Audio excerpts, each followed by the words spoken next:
that's something that, I think you talked about it on your stream the other night. When it came to making alliances with people. And as I said earlier, I've been moving more towards like Pan-Africanism, even like a lot of what the ADOS movement is saying, the Freedmen movements, Mm. black people who are more on the conservative spectrum. And, I can't lie, like I have been like more focused on, black issues lately. My father is, part of that. He's like a Freedmen's movement type of guy. Mm. He wants to put black issues first. And that's kind of a mindset I have been adopting myself, because I look around and I see like, I'm blessed to have, had a family that, got me out of the hood, basically, moved us out of that atmosphere, got us into a suburban area. But I look back and, I see, my family members who still have to deal with a lot of the pressures, of living there. I see, like, just and online, we live in an online world where now you can see, people can actually document their struggles and things like that. And, all these movements that, black people, that black Americans specifically have attached themselves to, whether it's, the communist movement, the socialist movement, all these different types of movements. We tried the Democrats, Republicans, black people have tried everything. It just seems like, our communities aren't getting any better. So that's where, I hear your message and I 100% agree with you. And I'm with that type of development. But also, as you said at the top, I'm not a person that advocates for like, a segregationist position, but like I've been trying to distinguish whether it's, playing identity politics. If you're actually looking at, so I'm not saying these things, strictly, I'm not like some liberal on, TV screaming about, oh, Black Lives Matter, and they're not actually focusing on like the working class black people. We're talking about, liberal black people that, that are in that space. But like, I see those, real things that black people aren't attaining. Like I said on the stream last night or 2 nights ago, two things that I feel black Americans don't have is economic that freedom of being, existing in the economy, and cultural sovereignty. Specifically, I feel like black Americans have been locked out of that. So, while I agree with people, like Tulsi Gabbard, like Michael Flynn, somebody I agree less than, but when I heard about, this is a guy like the FBI basically like entrapped him, like being black, you've heard stories about don't talk to cops, don't talk to people that look like FBI. Hearing that story, how they basically entrapped this guy into catching him in a lot, like they pulled up on him when he was like poolside, he was drinking all day or something like that. I think Gray Zone talked about this at one point, and they asked him all of these like weird questions like the night before. I was probably drinking that night too, like, oh, what are you doing here, XY, basically trying to entrap him. It's literally in their notes that they went in there trying to entrap him. I'm like, oh, that's that, I know what that is. I know what that looks like. That's his setup. That's how they've caught up a lot of people like that. So that's, and I guess the question I'm trying to ask is where do you see like black Americans specifically fitting into this agenda? Because that's one of the questions like I ask all the time when I'm talking to people, because when I hear a lot of people talk, I say this all the time. If Trump was talking about, black issues, if he was talking about policing issues, if he was talking about all these issues that the black community is facing, I would probably vote for the guy. I'm not gonna lie. Mm. And it's because, again, none of like the Democratic Party basically said, yeah, fuck off. We're not doing anything for you guys, nothing. So what do you see as a path, I know you're not trying to talk at black people or anything like that, but what do you see the path for black Americans in the state that the United States is in, as well, with everybody else, but their specific path forward? Well, I think I would like to answer that by pointing out, and something that I'm sure you're aware of, but a lot of people are not aware of, is the fact that there is this very corporate, very made for TV Black Lives Matter movement that was created to supplant the indigenous leadership, the Pan-Africanist leadership of the black community. And that was very apparent to me. In 2014, I went to Ferguson, Missouri, and I covered the uprising that was going on there. And those folks were black nationalists. They were out there. They were sympathy for Iran. sympathy for revolutionary struggles around the world. The new Black Panther Party, the Nation of Islam, other groups were there. And it was very much a Black nationalist kind of feeling on the streets of Ferguson, Missouri, against the police department that was just terrorizing the community there. I mean, and it was, I mean, the details were awful. I mean, it was just, I mean, you know, you could barely drive down the road at night without getting some kind of ticket. I mean, it was just awful what the community there had been subjected to, and the police brutality. And then finally what happened, you know, with Michael Brown made everything explode the way it did. And then it was after that suddenly you had this wider Black Lives Matter thing that wasn't Pan-Africanist and wasn't rooted in the tradition of Black nationalism, but was much more made for TV, and it was much more about check your privilege and kind of just stoking resentment. And it you know, a great example, there's a friend of mine who's a reporter, and she went to a college in Missouri. And it was revealed that this college in Missouri, like some of the founders of the college had been slave owners. And so the Black students at the college said, you know, that they felt that Black students should be able to go there for free because some of the money that had laid the basis for the college had come from slavery.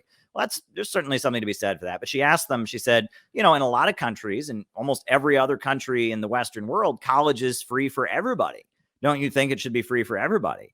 And the response of these students was, well, no, it shouldn't. White people should have to pay for it, but it should be free for Black people. And that, you know, that was not, you know, the leaders of the Nation of Islam wouldn't have said that. You know what I mean? The Black Panthers wouldn't have said that. But that's a result of the kind of privilege internet politics where everything, it's not about overcoming capitalism. It's about kind of, you know, unloading your resentment on those who have more than you or have a better position in life. And that this is kind of, you know, this is, you know, the Twitter identity politics that you have expressed frustration with. That's very different than Black nationalism. That's very different than Marcus Garvey. That's very different than Minister Farrakhan. That's very different than Fred Hampton and the Black Panthers. It's a different kind of thing. And that there is a big effort, I would argue, on the part of the ruling class that they want to whipsaw the population. You know, there's an old device before the chainsaw was invented. They had a whipsaw. And it was a saw that it took two guys to saw it. And when one guy was pushing, the other guy was pulling. And when the other guy was pulling, the other guy was pushing, right? And that's what they want to do. They want to tell, you know, white, suburban, rural, and Southern people, the only way you can gain is at the expense of urban Black people. And they want to tell urban Black people, the only way you can gain is at the expense of those red state Trumper. And it's about inciting sections of the population against each other and getting them to believe the only way that they can gain is at each other's expense. But when it really gets down to it, that the economic conditions that Black America has faced for a really, really long time have in the last several decades started to really affect a lot of white neighborhoods as well. You know, and I've seen this transformation in my own life. You know, I grew up in a small town in Ohio. And, you know, I mean, when I was a kid, we didn't know anybody who'd been to prison. You know, it was a working class town or whatever. I go back to my hometown, opioids. I mean, everybody knows somebody who's in jail for opioids. I mean, heroin gangs and I mean, it's very much intense. the new age crack epidemic, honestly. Yeah.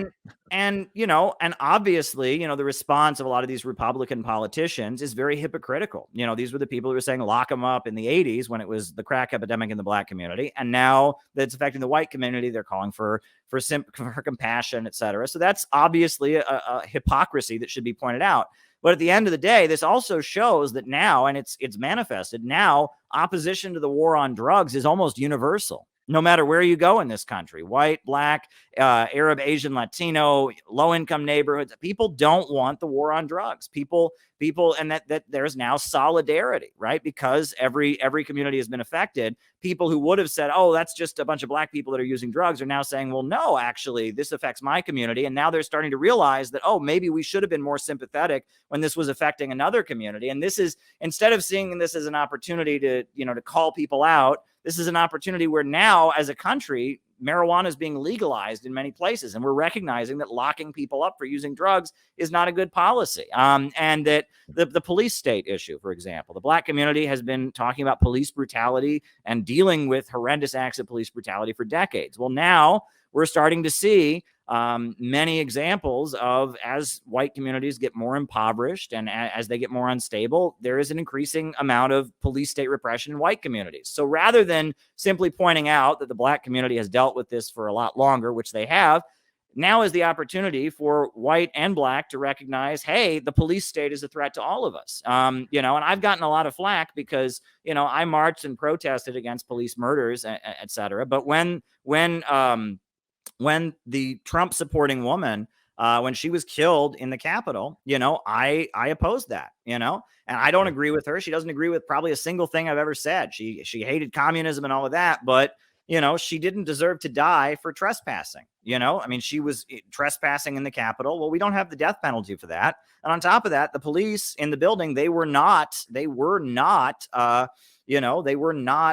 judge and jury. She should have been arrested for that, given a trial, and they just killed this woman. And I said, the whole issue here is that police don't have the right to summarily execute people, right? And that I guess what happened was that some people had broken a glass window, and then she had gone to try and crawl through the window, and they shot her and they killed her. People have seen the tape of it. Well, police don't have Max the right Blumenthal to act that said way. he almost witnessed it, or he saw them pulling her body out of the Capitol building or something like that. So right. And I don't have to agree with her politically to say that they didn't have to respond that way. And, there's many stories from that January 6th incident of people with Blue Lives Matter flags, fighting with the Capitol Police. Right. And that there is a feeling among low-income white workers that the police state is out of control, that our freedoms are being taken away. And I think that's an opportunity for solidarity.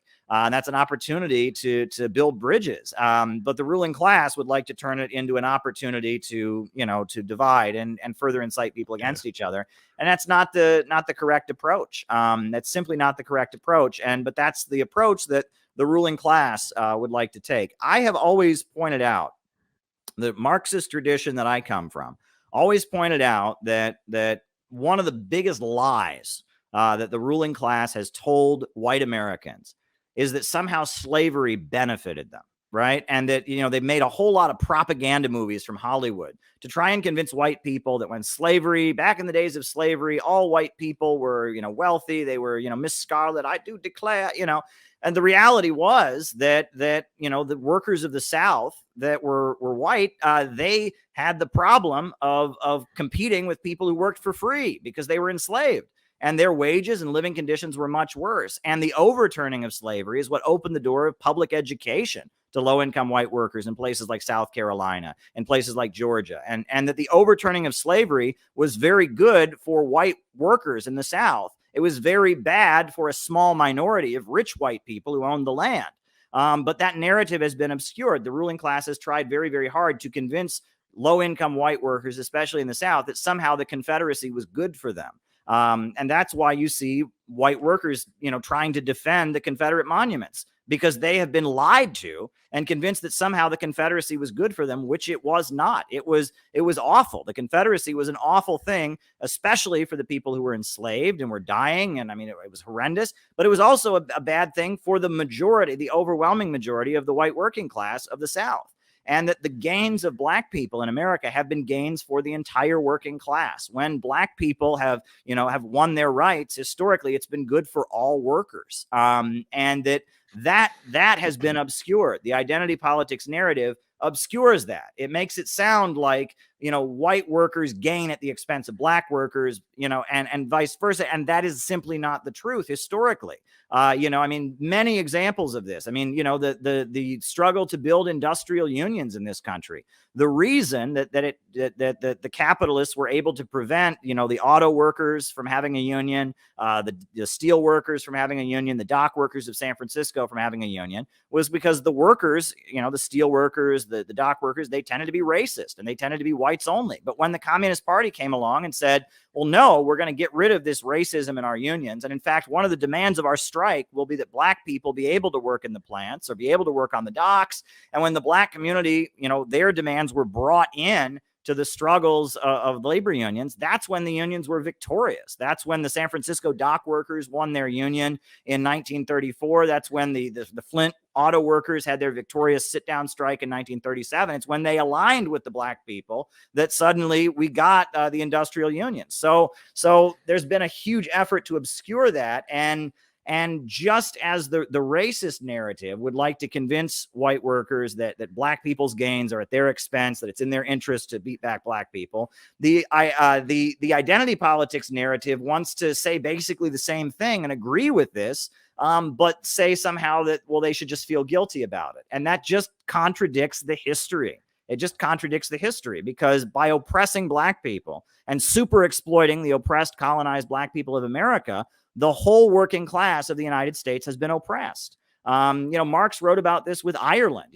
Marx wrote about the fact that the British working class, the way the British capitalists were able to exploit them, was by super exploiting the Irish people, who were a colonized people. And so it was in the interest of the British working class to stand in solidarity with the Irish people and their struggle for national liberation. And the more brutal the British capitalists were to the Irish people, the more brutal and the more they could get away with being brutal to their own workers at home. And that the interests of colonized people around the world and domestically who are struggling for their national liberation and the interests of the domestic working class align. We have the same enemy, which is the capitalists, which is the ruling class, those who own the banks, factories, and industries. And this is the Marxist tradition. And this is what you will read in the work of W.E.B. Du Bois, his very important book, Black Reconstruction. It goes into great detail about this history. And you will find, this put forward in other, great Marxist African-American writers. They put forward this understanding. And this is what the identity politics narrative works very hard to obscure. It doesn't want people to think of it in these terms, right? They want to think of it in terms of privilege, and some people, and they're obscuring the reality that the problem is capitalism, and that racism is a tool of the capitalist bosses to oppress all workers. It's to oppress all workers, but to target, and most explicitly target the oppressed. But it's a mechanism for keeping their brutal system intact. And that's why it is in the interest of all workers to oppose racism and to put forward the agenda of the entire working class. These are the politics that once made class struggle in the United States very strong. These are the politics of Fred Hampton. These are the politics of the Black Panthers. These are the politics of many great revolutionaries. And there's a huge effort to obscure that and instead to whipsaw the population. So that's what I'll say about that. And to jump off that real quick, it's a topic we had on here, so I'm just going to skip ahead a little bit to tie it into this, because what you said there ties into it perfectly. I don't know if you're a person who's dabbled into hip hop a little bit or anything, but especially as of late, I would say around the NWA era, when gangster rap started coming into hip hop more and everything, you started to get a lot of like capitalist ideals in hip hop. And then nowadays, hip hop is just all about how much money you have, how much jewelry you have. It's not about knowledge and feeding you. There's very few rappers. There's a couple out there like J. Cole, Kendrick Lamar, a couple of them out there that talks about things outside of that. But for the most part, all of them talk about the same stuff. But then you have artists like Jay-Z that started his career out talking about things like that. But now the Black community kind of views Jay-Z in like this very like wise, stoic manner. But I'm pointing at this guy like, this guy's a fucking capitalist. This guy's a Black capitalist. He's not for any, like, I literally had a friend like defending him because there was like a big flare up recently, because he said, oh, calling me a capitalist is akin to calling me the N-word or something like that. Like, it's basically like racist white people trying to turn Black people, some dumb shit he said. And I was like, no, we're calling you a capitalist because you think you building some bullshit stadium where people can go and make wages that don't even make them a living in New York City. Because I had a friend that literally told me, he was like, oh, well, Jay-Z does for the community. He built the Barclays Center there. I'm like, do they make a living wage there? I don't think so. They get treated like shit there. We just saw, I think it was Giannis, like he threw the ladder of a worker trying to fix the rim. Like, they get treated like shit there. I've talked to a couple of them. They get treated like shit. So it's like, I'm looking at it, from the perspective from that as well. Cause not unfortunately, but a lot of like Black culture now is centered around hip hop. And those are the messages that are getting pushed out. I think I mentioned this in your in one of your streams at one point. Like, it's like a lot of like rappers pushing this, like, yeah, we need the more capital we have. Kanye West is one of the guys that used to say this back in the day, America's for sale. Black people need to just build up our capital. He was saying money, but that's what I heard when he was saying it. Looking back now, we need to build more capital, then we could buy our way, to a seat at the table. And I'm like, bruh, you guys are the same people that that will talk about Fred Hampton and talk about all of these revolutionary black leaders, Malcolm X, all these people. Like, these guys were diametrically opposed to what you were saying. Malcolm X literally said, if you're a capitalist, you're a fucking vulture. Literally. That's literally what he said in his work. So, like, bouncing off of that, what you said just lines up with that perfectly. And that's kind of the things I've been trying to, teach to my friends, both white and black, but especially black, that we need to stop attacking, finding black Americans, especially finding our salvation through capitalism, and find it through, socialism, communism, these principles that have always worked for us, especially around the world. You look at Gaddafi, you look at Thomas Sankara. Those are two of the African leaders I really revere the most. All of these, and looking to Latin America, Fidel Castro, who's always been an ally to the black community.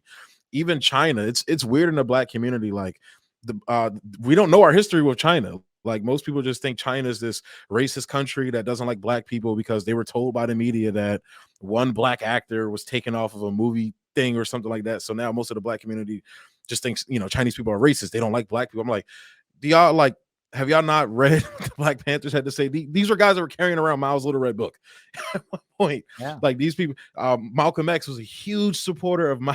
Like, all of these, like, historical tidbits that I've learned, because I started my political journey out being more in line with, being basically almost a Trump supporter.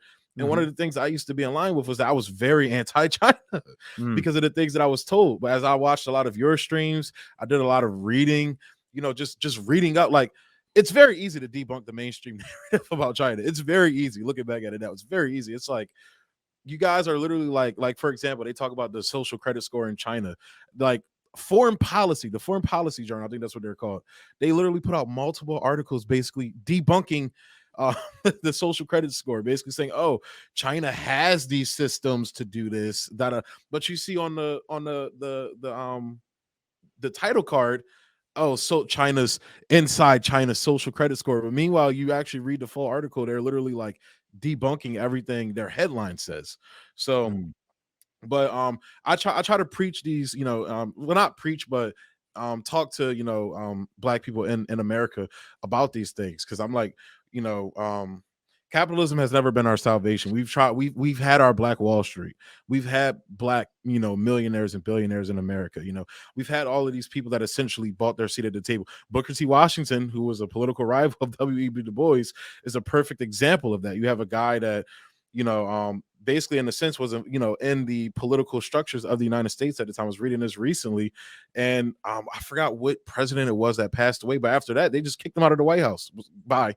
We don't want to affiliate with you. You're of no interest to us anymore. And that's where it's like, exploitation is exploitation, whether you have the most money, or not. And that's something I've tried to, preach to the black, or not, again, not preach, but educate the black community about, and about our real, what our leaders were really saying to us, back then. So it's very, I'm glad that you brought that up, and it really hits, it hits at home for me again, as I'm going through this, like, kind of figuring my way out within this, kind of new mentality I've adopted and came into honestly.